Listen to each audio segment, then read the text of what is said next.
Assalamualaikum warahmatullahi wabarakatuh. Salam sejahtera untuk kita semua. Bagaimana kabar Bapak Ibu, para PNS, P3K, TNI, Polri maupun para pensiunan, serta rekan-rekan para calon P3K maupun calon PNS ya. Semoga dalam keadaan sehat walafiat, tetap semangat di dalam menjalankan aktivitasnya, dan semoga Bapak Ibu selalu sukses.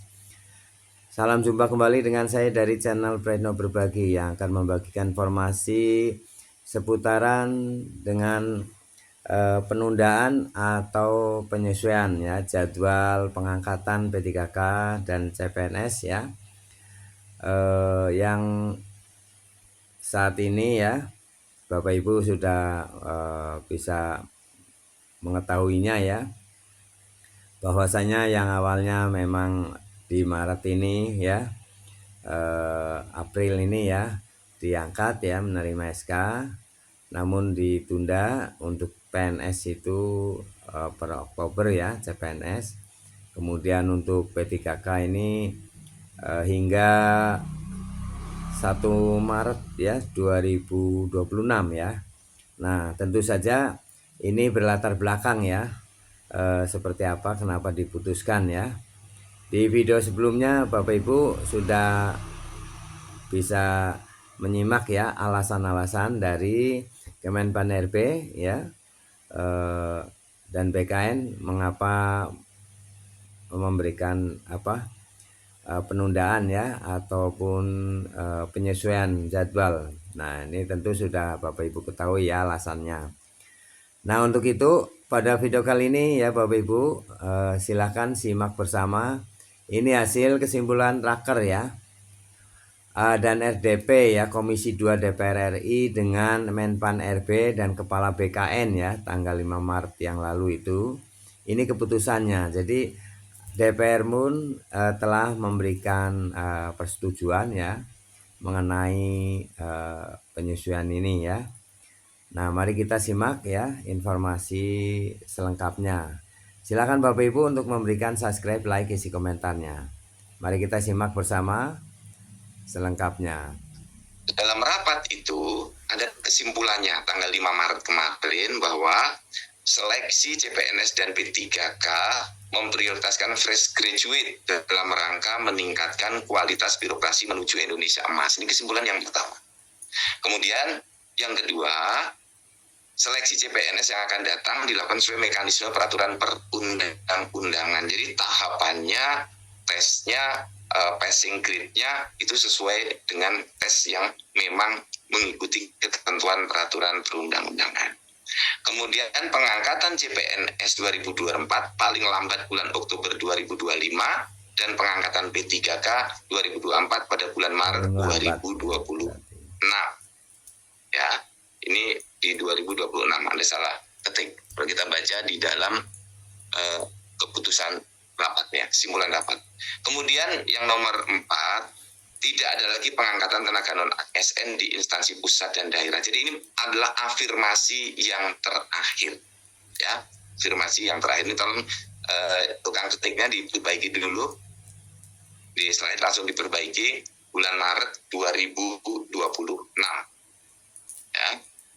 Nah, dari kesimpulan rapat itu ditindaklanjuti oleh Ibu Menteri, dan di dalam rapat kerja dengan DPR juga sudah disampaikan bahwa akan dilakukan pengangkatan untuk CPNS TMT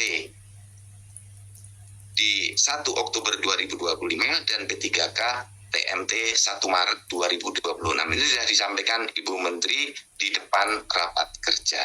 Nah, kemudian apa yang disampaikan oleh Ibu Menteri itu melanjutkan kesimpulan rapat, keluarlah surat Ibu Menteri PAN dan RB yang isinya memberikan arahan langkah-langkah kepada BKN. Ya, pertama, agar pengangkatan CPNS serentak. Ya, seperti yang tadi saya sampaikan, TMT 1 Oktober 2025 dan P3K serentak TMT 1 Maret 2026. Perlu dipastikan tidak lagi pengangkatan pegawai non ASN di instansi pemerintah. Jadi sudah tidak boleh lagi ada pengangkatan pegawai non ASN setelah ini selesai. Kemudian proses pengadaan calon ASN yang akan datang sesuai dengan mekanisme yang berlaku sesuai dengan ketentuan peraturan perundang-undangan. Dari kesimpulan rapat dan surat Ibu Menpan, dari BKN ditugaskan untuk menyusun roadmap menyelesaikan pengangkatan calon ASN ini. Maka dari BKN menerbitkan surat untuk para pejabat pembina kepegawaian yang isinya ringkasnya seperti ini. Agar semua instansi terus mengusulkan dan memproses penetapan nomor induk CPNS dan P3K. Ini tetap dilanjutkan sampai dengan pengangkatan selesai. Nah, kita juga tahu banyak instansi yang mengajukan permohonan penundaan tadi. Kemudian pengangkatan CPNS akan kita lakukan sesuai dengan surat Ibu Menpan di 1 Oktober 2025 dengan SPMT-nya bersamaan, surat pernyataan melaksanakan tugas. Jadi bareng. Jadi terima SK sekaligus SPMT. Kemudian yang P3K juga begitu, TMT 1 Maret, SPMT-nya atau perjanjian kerjanya juga mulai 1 Maret. Artinya tidak ada lagi yang tidak sesuai antara TMT dengan SPMT.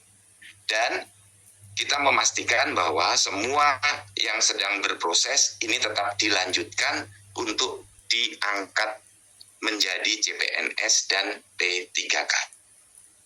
Bagaimana kalau yang sudah melampaui syarat batas usia pengangkatan bagi yang P3K, tetap dilakukan pengangkatan perjanjian kerja 1 tahun.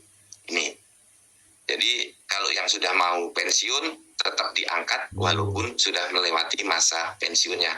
Karena dari pemerintah sangat berharap tidak ada yang dirugikan dari proses ini.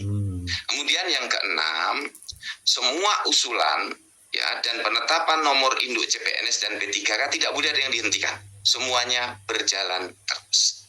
Dan yang ketujuh, Pak pejabat pembina kepegawaian di pusat dan di daerah tetap menganggarkan gaji bagi pegawai non ASN yang sedang proses ini, sehingga tidak boleh ada pemberhentian, Ya, terus sampai dengan yang bersangkutan diangkat pindah menjadi P3K. Ini sudah dikuatkan dengan surat Ibu Menteri Pan RB nomor B-5993-MSM 0100/2024 tanggal 12 Desember 2020. Nah, ini teman-teman kebijakan-kebijakan ya dalam rangka kita memastikan bahwa proses ini terus berlanjut dan sampai dengan penerbitan SK CPNS maupun SK P3K. Nah, apa kemudian langkah tindak lanjut kita? Nih, teman-teman semua, ayo slide berikutnya.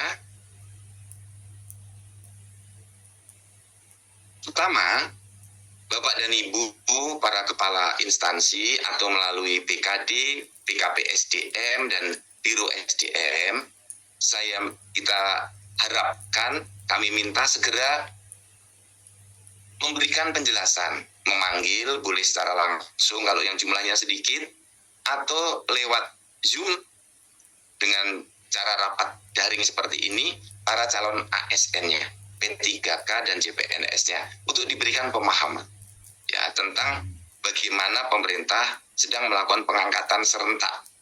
Karena ini jumlahnya sangat besar, 1,2 juta, berproses terus semuanya. Dan semuanya diberikan kepastian pengangkatan sebagai calon ASN. Tolong diberikan arahan bahwa para ASN ini akan bekerja dalam waktu yang panjang. Tolong untuk memahami upaya-upaya yang sedang dilakukan oleh negara untuk menata. Karena ini adalah yang terakhir. Kita sudah menata honorer sejak tahun 2005. Sampai sekarang 2025 belum selesai. Nah, mudah-mudahan ini selesai. Tidak ada lagi honorer-honorer. Inilah tahun terakhir kita melakukan penataan ASN yang bersumber dari honorer. selanjutnya kita akan banyak berfokus kepada yang fresh graduate. Nah, jadi tolong Bapak dan Ibu dari kepala instansi untuk memanggil calon ASN-nya, diberikan pemahaman, diberikan penguatan. Kemudian ya. Nah, demikian ya Bapak Ibu. Demikian informasi ya tentang tindak lanjut ya. Tindak lanjut dari pengangkatan P3K maupun CPNS ya. Ini terus berproses, dan Bapak Ibu yang sudah lulus ya, ini tetap akan diangkat ya. Tadi juga disampaikan walaupun itu melewati batas pensiun itu akan tetap diangkat, tetapi dikasih waktu ya, perjanjian kerja 1 tahun. Jadi walaupun bagaimanapun Bapak Ibu ya walaupun udah memasuki lewat pensiun tetap akan diangkat dan diberikan NIP dan SK ya. Ya, kita ikuti terus ya apa yang menjadi ketentuan dari pemerintah. Semoga ini semuanya adalah untuk kebaikan ya. Adapun penundaan atau penyesuaian tadi juga sudah disampaikan alasannya ya, dan ini terus berproses melalui pengawasan DPR ya. Ini juga dari BKN maupun Kemenpan RB tidak akan bertindak sewenang-wenang ya, karena diawasi oleh DPR juga, dan tidak ada maksud pemerintah dalam hal ini Kemenpan RB maupun BKN untuk menunda, tetapi ini menyesuaikan ya. Nah, bagaimana Bapak Ibu? Silakan isi komentarnya ya di deskripsi video ini. Silakan, dan kita berdoa semoga semuanya akan berjalan lancar sesuai dengan apa yang kita cita-citakan ya. Semoga bermanfaat Bapak Ibu. Silakan berikan dukungan, subscribe, like, isi komentarnya ya. Dan ikuti terus channel Praitno Berbagi untuk mendapatkan informasi-informasi yang terkini. Terima kasih. Assalamualaikum warahmatullahi wabarakatuh.